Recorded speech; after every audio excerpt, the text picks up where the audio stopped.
Hello dear students, welcome back. माझे नाव आहे विद्या जोशी आणि आज आपण क्लास 10 चा पहिला चॅप्टर घेणार आहोत, मॅथ्स 2 चा. जो खूप हायली वेटेज आहे, जे की 10 मार्काचं. बघा, 40 मार्काचा आपला बोर्डचा पेपर असून त्यातले 10 मार्काचं वेटेज ह्या चॅप्टरला आहे. म्हणजे किती इम्पॉर्टंट असा हा चॅप्टर आहे. आता क्लास 9वी मधून क्लास 10वी मध्ये येताना मॅथ्सच्या कोणत्याही कन्सेप्ट आपल्याला विसरायच्या नाहीयेत. कोणत्याही कन्सेप्ट काय करायचे विसरायचे नाहीयेत, कारण त्या सगळ्या कॅरी फॉरवर्ड आपल्याला होणार आहेत क्लास 10 साठी. आणि प्लस क्लास 10 चा सिलेबस ऍडिशन असणारच आहे. ओके, त्यामुळे क्लास 9 चं मॅथ्स काहीही विसरायचं नाहीये. क्लास 9 मध्ये तुम्ही कॉन्ग्रंट ऑफ ट्रायंगल असा एक पॉइंट शिकला होता. मग त्याच्यामध्ये तुम्ही टेस्ट ऑफ कॉन्ग्रंट सुद्धा काढले होते. दोन ट्रायंगल्स कॉन्ग्रंट आहेत की नाहीत हे बघितलं होतं. कॉन्ग्रंट म्हणजे काय? कॉन्ग्रंट म्हणजे की जेव्हा दोन फिगर काय असतात, एक्झॅक्ट सेम टू सेम असतात. आता हे जे दोन राईट अँगल ट्रायंगल मी ते काढलेले आहेत, हे काय आहेत? एक्झॅक्ट सेम टू सेम आहेत. म्हणजे आता जर समजा ह्याच्यामध्ये ए बी सी आहे. Angle B is equal to angle Q, each 90 degree. AC इज इक्वल टू PR बोलत होतो.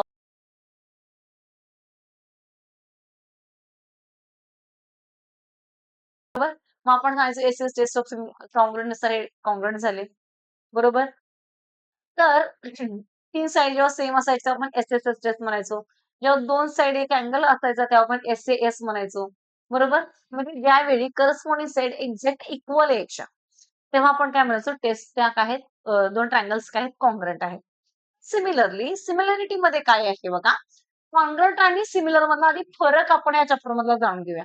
सिमिलरिटी मधला काय फरक आहे, तर समजा की इथे सेम मी दोन राईट अँगल ट्रायंगल काढते. आता इथे दोन ट्रायंगल मी काढलेले आहेत, एक छोटा आहे आणि एक मोठा आहे. बरोबर, पहिल्या पार्ट मध्ये मी काय काढले, दोन राईट अँगल ट्रायंगल काढले जे एक्झॅक्ट सेम टू सेम आहे. तर सेकंड मध्ये काय केला मी, एक छोटा एक मोठा काढला. आता बघा, ह्याच्यामध्ये मी एक नाव देते, PQR देते आणि XYZ.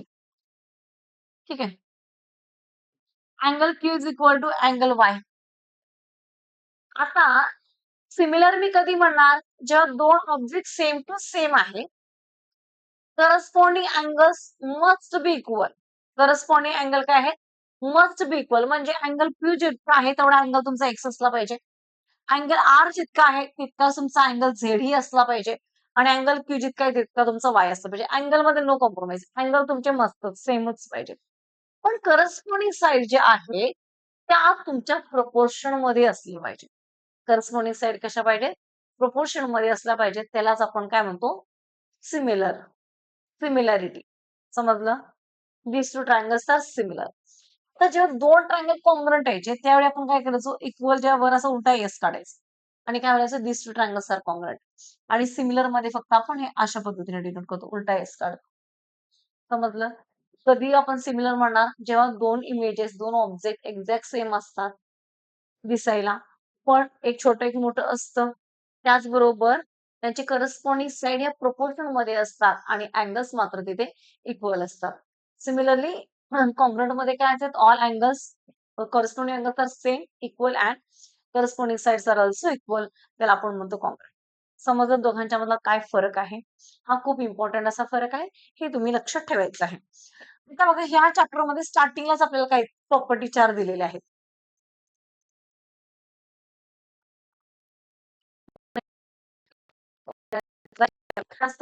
लक्षात ठेवायचे, अतिशय सोपी प्रॉपर्टी आहे.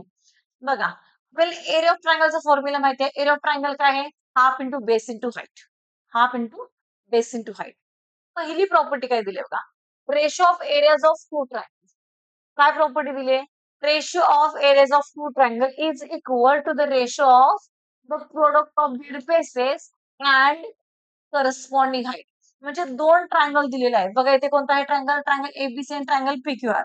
ह्या दोघांचा जर मी रेशो घ्यायचा म्हणजे ट्रायंगल एबीसी अपॉन जर मी ट्रायंगल PQR केले तर काय होणार आहे, एरिया ऑफ ट्रायंगलचा आपला फॉर्म्युला काय, half into base into height. बरोबर, आता एबीसीचा आपल्याला काय बेस दिलेला आहे, B1, मी तर B1 लिहिते. हाईट H1 दिली, इथे H1 लिहिते. नेक्स्ट PQRचा काय करा, हाफ इंटू बेस आपल्याला QR B2 दिलेला आहे, आणि हाईट h2 दिलेली आहे. बरोबर? आपल्याकडे एरियाचा फॉर्म्युला आहे half into base into height.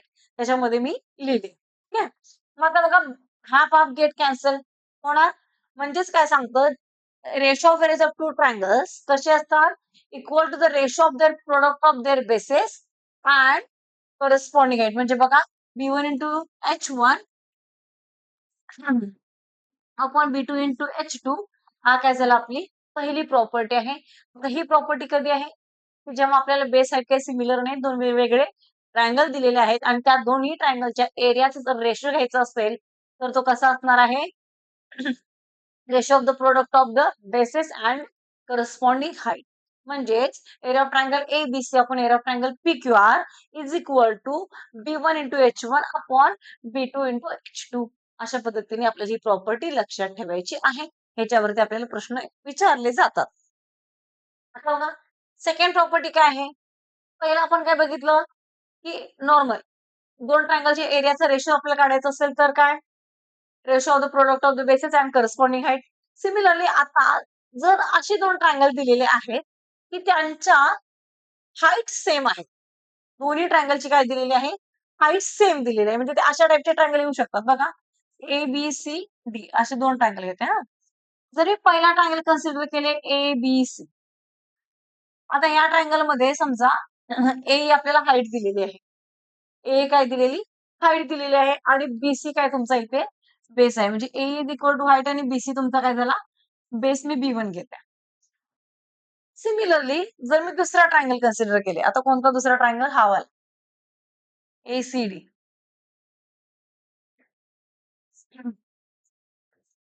In triangle ACD तर एसीडी मध्ये कोणती हाईट आहे बघा हीच हाईट असणार का ए एच हाईट असेल का येस एसीडी ची पण हाईट कोण आहे सेम आहे एई आहे आणि बेस कोणता आहे याचा हा आहे सीडी बी टू बरोबर. मग आता ह्या दोन्ही ट्रायंगलचा जर मला रेशो घ्यायचा असेल तर कसा येईल बघा area of triangle A B C upon जर एरिया ऑफ ट्रायंगल मी घेतले ए सी डी तर काय ना half into base into height आपला फॉर्म्युला आहे बरोबर.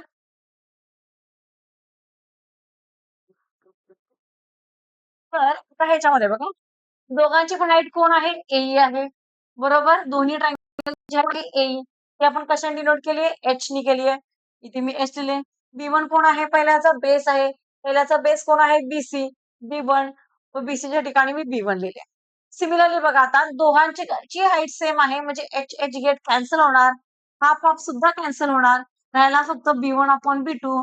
B1 कोणाचा बेस आहे ट्रायंगल ए बी सी चा आहे base B1 triangle A C D चा बेस आहे B2 म्हणजेच काय झालं वेन हाईट जर सेम असेल इक्वल असेल तर ratio of areas of two triangle is equal to the ratio of is equal to the heights are proportion to the corresponding bases. म्हणजे जेव्हा हाईट सेम असते हाईट इक्वल असते तेव्हा दोन ट्रायंगलच्या एरियाचा जो रेशो आहे तो काय असतो कुणाच्या प्रोपोर्शन मध्ये असतो करस्पॉन्डिंग देअर बेसिस कुणाच्या प्रोपोर्शन मध्ये असतो करस्पॉन्डिंग देअर बेसिस. म्हणजेच when height is equal then area of triangle ABC upon area of triangle ACD is equal to B1 upon B2. समजलं अशा पद्धतीने हे लक्षात ठेवायचं आहे. पण थर्ड याची प्रॉपर्टी येते इफ बेसेस आर सेम म्हणजे दोन ट्रायंगलचा जर बेस सेम असेल आणि हाईट वेगळी असेल काय असेल सिमिलरली बघा दोन ट्रायंगल दिलेले आहेत इथे मी समजा ए बी सी डी हे दोन ट्रायंगल घेते आणि एई आणि एफ काहीतरी असे दोन आपण हाईट घेऊया. म्हणजे आता बघा पहिला ट्रायंगल जर मी कन्सिडर केले ए बी सी एबीसी मध्ये बेस तुमचा कोण आहे बघा बीसी बेस आहे का येस बीसी तुमचा काय झाला इथे बेस झाला. सिमिलरली एई काय आहे तुमची इथे परपेंडिक्युलर हाईट आहे म्हणजे एई तुमची कोण आहे इथे H1 कन्सिडर करा इथे B1 घेते. सिमिलरली जर दुसरा ट्रायंगल कन्सिडर केले कोणता ट्रायंगल बीसीडी ट्रायंगल बीसीडी मध्ये बघा काय येतं बी सी हा दोघांचा सुद्धा बेस आहे का दोन्ही ट्रायंगलचा बेस आहे का बघा दोन्ही ट्रायंगलचा बेस सेम दिसतो का दिसतो म्हणजे ट्रायंगल बीसीडी मध्ये बेस कोण आहे बीसी आहे आणि हाईट जी कोण आहे ती कोण आहे डीएफ आहे बरोबर हाईट कोण आहे डीएफ. आता नॉर्मली आपण काय करूया दोन्ही ट्रायंगलच्या एरियाचा रेशो घेऊया triangle area of triangle ABC upon area of triangle B C D आता बीसी एरिया ऑफ ट्रायंगल एबीसीचा फॉर्म्युला काय आहे? Half into base into height. Base कोण आहे? बीई बीसी आहे. हाईट कोण आहे? एई आहे. आपण हाफ इंटू बीसीडी. बीसीडीचा बेस कोण आहे? बीसी आहे. बरोबर? हाईट कोण आहे? डीएफ आहे. हाईट आहे का डीएफ ही हाईट? Yes D F. म्हणजेच half half get cancel, B C B C get cancel, A E upon DF.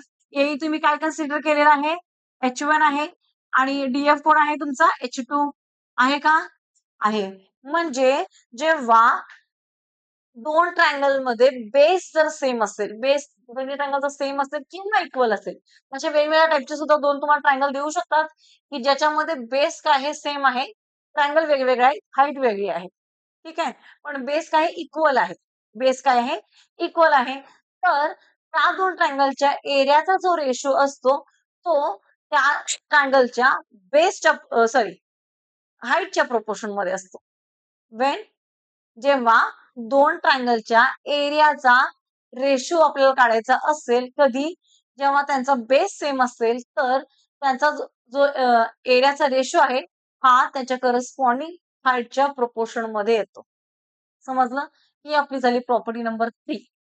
त्यानंतरचा फोर्थ बघा पॉइंट काय आहे? जर if both bases and heights are equal of two triangle, जर दोन्ही ट्रायंगलचा बेस आणि हाईट सेमच असेल, बेस आणि हाईट सेमच असेल तर काय होईल बघा? ह्याच्यामध्ये बघा ट्रायंगल बीसी आपल्याला हाईट एच दिलेली आहे, बेस बीसी डी दिलेला आहे. सिमिलरली पीक्यूआर मध्ये बघा हाईट एच दिलेली आहे, बेस सुद्धा बी दिलेला आहे. म्हणजे हाईट आणि बेस जर दोन्ही ट्रायंगलचा इक्वल असेल तर मात्र काय येतं बघा? त्यांचा जो रेशो आहे तो काय असतो? 1:1 येतो. 1:1. आता कसा येतो बघा? Area of triangle ABC upon काय करा? एरिया ऑफ ट्रायंगल पीक्यूआर करा. ठीक आहे. आता आपला फॉर्म्युला काय आहे? एरियाचा half into base into height. बरोबर? Half into base into height. आता ह्याचा बेस कोण आहे? ट्रायंगल एबीसीचा बेस बी आहे. ठीक आहे, आणि हाईट कोण आहे? एच. सिमिलरली ट्रायंगल पीक्यूआरचा बेस कोण आहे? पीआर म्हणजे बी, सॉरी क्यूआर म्हणजे बी, आणि हाईट काय दिली आपली? एच दिलेली आहे. इथे हाईट आणि बेस दोन्ही ट्रायंगलचा सेम आहे, म्हणजे base base cancel, height height get cancel, half half also get cancel. राहिलं काय फक्त 1:1. म्हणजेच काय झाला? रेशो त्याचा किती आहे? 1:1 आहे. समजलं? कधी? जेव्हा both height and bases are equal, then ratio of areas two triangle is 1:1. हे लक्षात ठेवायचं. समजलं? खूप चार इझी अशा प्रॉपर्टी आहेत आणि एक्झामला विचारले सुद्धा जातात, त्यामुळे लक्षात हे ठेवायचे आहेत. प्रश्न कसे विचारले जातात बघा? Base of a triangle is 9 and height is 5 and base of another triangle is 10 and height is 6. Find the ratio of the areas of two triangles. किती सोपा प्रश्न आहे बघा? आता या क्वेश्चन मध्ये एका ट्रायंगलचा बेस दिलेला आहे 9, हाईट दिलेली आहे 5. दुसऱ्या ट्रायंगलचा बेस दिलेला आहे 10 आणि हाईट दिलेली आहे 6. म्हणजे इथं हाईट आणि बेस दोन्ही सेम आहेत का? नाही आहेत. मग अशा वेळी आपण कोणती प्रॉपर्टी अप्लाय करतो? पहिली प्रॉपर्टी काय होती? जेव्हा आपण दोन ट्रायंगलच्या एरियाचा रेशो फाइंड आउट करत असतो, तो कोणाच्या प्रोपोर्शन मध्ये असतो? Sorry, product of their corresponding basis and corresponding height. समजलं? ही प्रॉपर्टी आपण इथे अप्लाय करणार आहोत. म्हणजे बघा, बेस दिलेला आहे, आता इथं तुम्ही लिहिणार given base of one triangle. तुम्ही काय कन्सिडर करणार याला? इथे B1 कन्सिडर करा. Is equal to B1 is equal to किती आहे? 9. Similarly height of triangle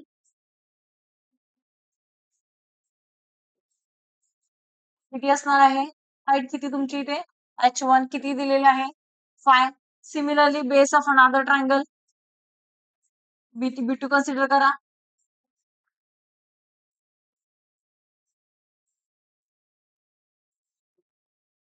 is equal to किती आहे? B2 10 आहे. सिमिलरली हाईट H2 करते इथे. H2 किती आहे तुमची? 6 आहे. इथे प्रॉपर्टी लिहिणार तुम्ही. कोणती प्रॉपर्टी आहे? Area of ratio of two ratio of areas of two triangle is equal to the product of their corresponding bases and corresponding height ही तुम्ही प्रॉपर्टी इथे लिहिणार. त्यानंतर